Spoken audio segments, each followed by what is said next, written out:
akses të përditshme se etj etj. Le ta realizojmë këtë atëherë.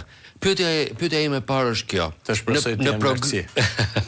Në programin e tij, ti the që qeveria ka rënë, ne duhet ta dëshmojmë. Pse kjo më sjell nuk e di narrativën dhe mënyrën e të shprehurit dhe konceptin politik të Bashës? Jo, shiko, ka një diferencë të madhe. Pra, unë nuk them që sot ai ka marrë fund. Edhe në kuptimin që ka marrë fund edhe nuk është me kryeministër. Pra, po ta vazhdoj, po themi konceptin e të kaluarës.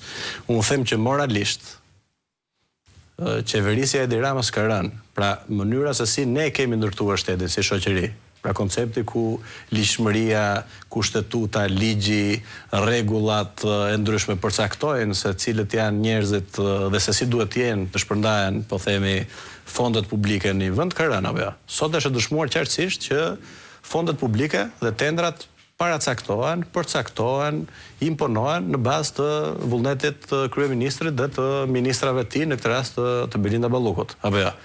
Dhe e gjithë, po themi, ngrejina e shtetit në këtë moment ka rënë.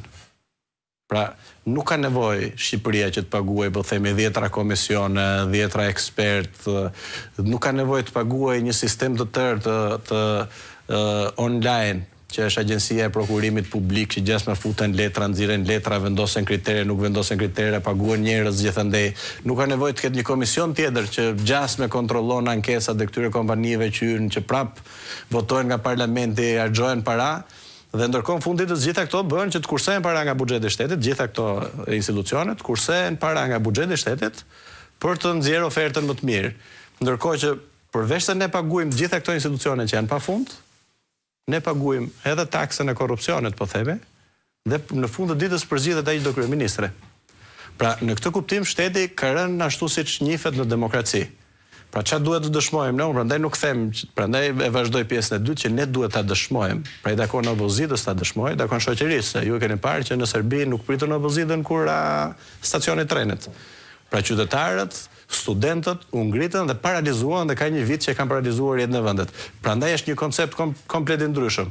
Unë tregoj edhe me autokritik nëse doni, edhe pa fuqinë që kemi ne si opozit, duke nisë edhe nga vetja. Nëse doni që nuk jemi të gatshëm që në këtë moment, po themi shumë elegante, që të kapim këtë moment.